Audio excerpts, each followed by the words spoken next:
翻看着留言板，小编想到了一句话：人生就是一场修行，既然是非难断，不如修一颗清净之心。大家好，感谢大家收看今天的节目。有一个人际关系定律，无论你走到哪个圈子，遇到讨厌的人的概率都是相同的，即使你屏蔽了这个，也会有新的扑上来。生命来来往往，难免会和你看不惯的人不期而遇。佛家认为这其实是内心的嗔念在作怪，内心充满嗔念，便会处处看别人不顺眼。因此当你看不惯一个人的时候，无需翻脸，无需直言，只要做好一件事就够了。讨厌是最贵的消费。前段时间和朋友聊天，他向我抱怨公司风气不好，影响自己的工作状态。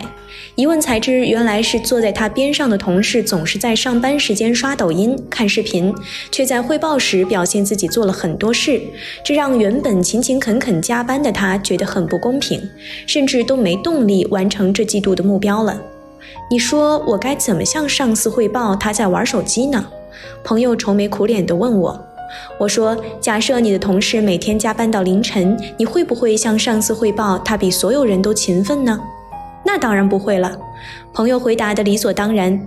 那你的汇报本质就只是举报而已，你不是为了维护公司利益，而是因为你看不惯他干着比你少的活，却拿着和你一样的工资，心里不平衡罢了。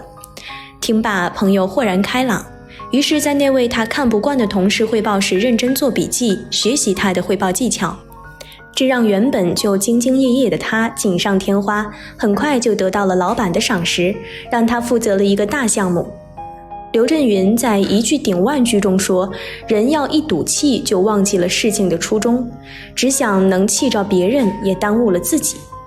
如果朋友继续和同事的缺点抗衡，只会两败俱伤，但和对方的优点和解，才能换来现在的互惠互利。讨厌一个人是这世上最贵的消费，因为你付出的是自己的心力。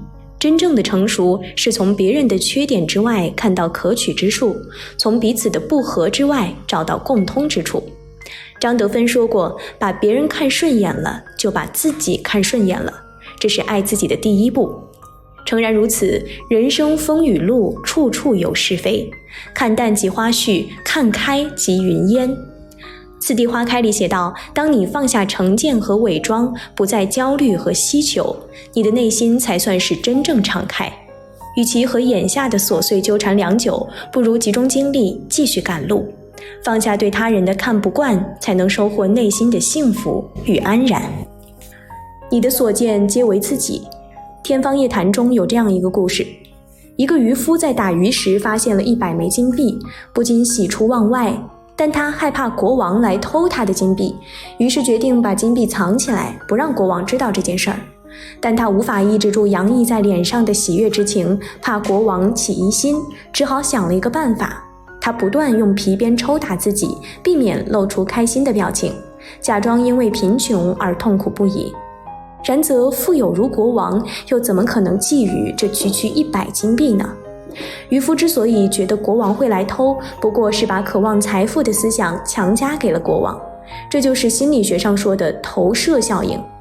佛经中说，心静则国土静。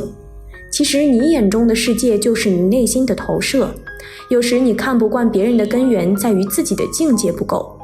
作家一书有句话说得很对，每个人说另外一个人，道理总是一箩筐，丈八的灯照见别人，照不见自己。做人最忌讳的就是活在自己的世界里，还要别人按照自己的标准行事，用自己的尺度去丈量别人生命的厚度，把别人的故事放在自己的显微镜下审视。佛说，来说是非者，必是是非人。社会就是一个大熔炉，每个人都有不同的一面，你对别人的百般注解构不成1/1000的他，但暴露的恰恰是一览无余的你自己。所谓修养，就是少说感受，多看事实；所谓情商，就是少论是非，专注自己。古语有言，眼中有尘3界窄，心中无事1床宽。同样是推开一扇窗，从高楼往下看，看到的是风光旖旎，但从低处往下看，看到的是污泥遍地。这说明人若没有高度，看到的都是问题。眼里有光，目光所及皆是风景，内心荒芜，鲜花与杂草无异。做人也一样，唯有放下成见，才能放大格局，迈向真正的成熟。世界再大，大不过包容心。网络上有段话很经典，我以为别人尊重我是因为我很优秀，慢慢的我明白了，别人尊重我是因为别人很优秀。深以为然，优秀的人更懂得尊重别人。庄子在《逍遥游》中说，昭君不知晦朔，惠姑不知春秋。没见过世面的人才会用自己仅有的知识去解构他人的难以理解之处，误会也就因此产生。相反，真正成熟的人总是站在别人的角度考虑问题。论语为政有云，君子和而不同，意思是在真正的君子看来，当我反对你的想法，并不意味着我否定你的人格，我尊重你的为人，却不一定非要苟同你的观念。这世界很大，每个人都有选择不同生活方式的权利，但世界再大，也大不过一颗包容且慈悲的心。真正成熟的人坚持自己的不同是一种特立独行，理解他人的不同更是一种海纳百川。佛经中有这样一个故事，一位禅师想要从2个徒弟中选择一位作为衣钵传人，但2个徒弟都十分优秀，禅师很是为难。有一天，禅师终于想出了一个方法，他把2个徒弟叫到跟前，吩咐他们去树林里找一片最完美的树叶回来。2人都遵命而去。不久后，大徒弟回来了，递给禅师一片并不是很漂亮的树叶。这片树叶虽然不完美，但它是我看到的最完整的树叶。二徒弟在外转了半天，最后空手而归。他对师父说，我见到了很多树叶，但怎么也挑不出一片最完美的。最后，禅师把衣钵传给了大徒弟。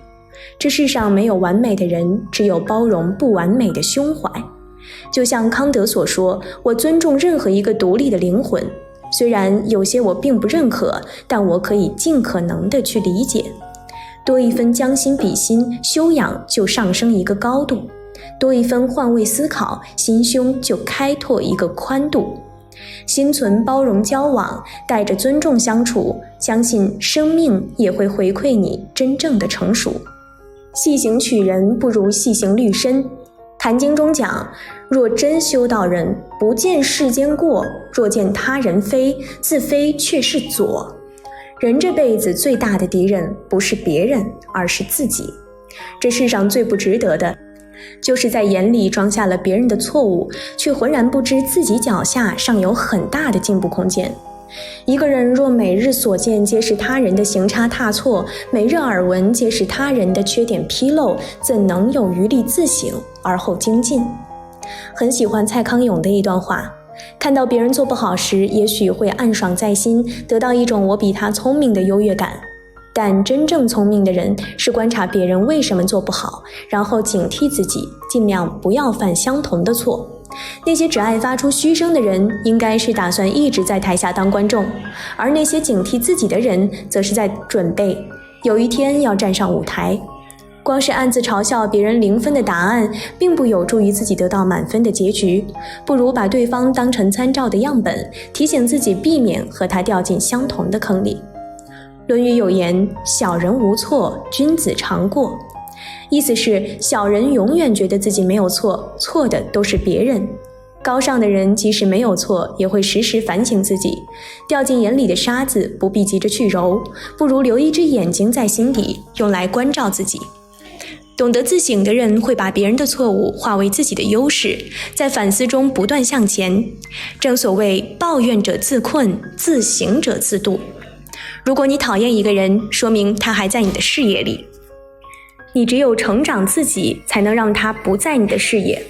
当你懂得了自省的力量，看不惯的人事物都会成为你为自己铺的路。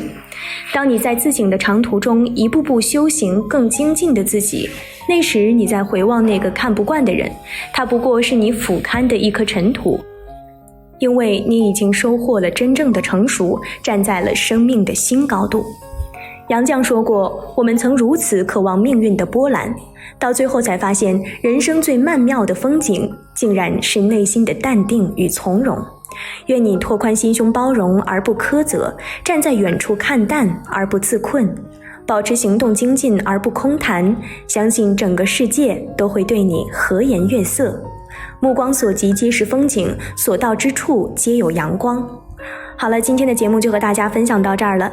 当你放大了格局，对人也就放下了成见，提升了眼界，看待万物的心境也会达到平和的境界。内心成熟的人看谁都顺眼。